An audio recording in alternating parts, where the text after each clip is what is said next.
8 সপ্তাহের বেশি এক নাগাড়ে গ্যাস্ট্রিকের ওষুধ খেলে ঝুঁকি বাড়ে কিডনি, হার্ট অ্যাটাক, পাকস্থলীর ক্যান্সার, হাড় ক্ষয়, স্মৃতিভ্রংশ এবং নিউমোনিয়ার মতো নানান রোগের। ডাক্তারের প্রেসক্রিপশন ছাড়া যখন তখন এই ওষুধ সেবন না করার পরামর্শ দিয়েছেন বিশেষজ্ঞরা। বিস্তারিত জানাচ্ছেন মাহফুজা মুসলেহি। গলায় ঢেকুর ও বুক জ্বালাপোড়ার মতো কিছু হলেই গ্যাস্ট্রিক ভেবেই দ্রুতই হাতের কাছের ফার্মেসি থেকে গ্যাসের ওষুধ সেবন করেন এমন লোকের সংখ্যা এতই বেশি যে গত 1 বছরে দেশে গ্যাস্ট্রিকের ওষুধই বিক্রি হয়েছে 3.5 কোটি টাকার।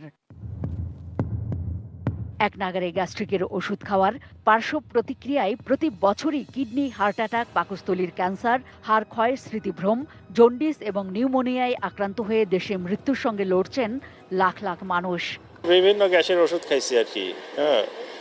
তারপরে খেতে খেতে একটা সময় গ্যাসের একটু বেশি প্রবলেম হয়, হ্যাঁ। বুকের দিক থেকে উপরের দিকে ব্যথা উঠে আসে। বললো যে এটা পপি হয়েছে, গ্যাস্ট্রিক পলি, এটি কেটে দিতে হবে। ডিসপ্ল্যান্ট, তারপর পেন্টোনিক্স, এরকম ওষুধ খাইতাম ফার্মেসি থেকে নিয়ে, কিন্তু পরে দেখি অনেক ব্যথা। ডক্টর বললো যে পাকস্থলীতে ইনফেকশন।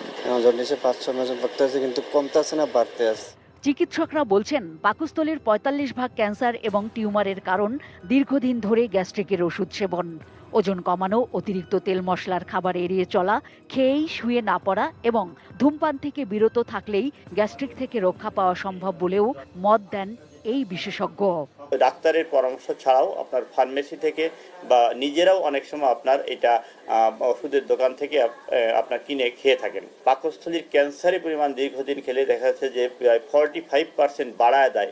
বিশেষজ্ঞদের আহ্বান, খুব প্রয়োজন না হলে দীর্ঘদিন ধরে এই ওষুধ সেবনের অনুমতি যেন চিকিৎসকরাও না লেখেন।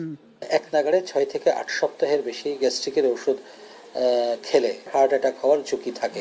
সমস্ত চিকিৎসকদের প্রতি আমাদের আবেদন থাকবে, প্রয়োজনে দিতে হবে। যদি মনে হয় যে অপ্রয়োজনে খাচ্ছে, এটাকে বন্ধ করে দিতে হবে, রোগীকে বুঝিয়ে বলতে হবে। জানান, এক্ষেত্রে সরকারি পর্যায়েও প্রয়োজন প্রত্যন্ত অঞ্চল ধরে ধরে গবেষণা এবং monitoring. Mahfuza Muslehi, ATN news, Dhaka.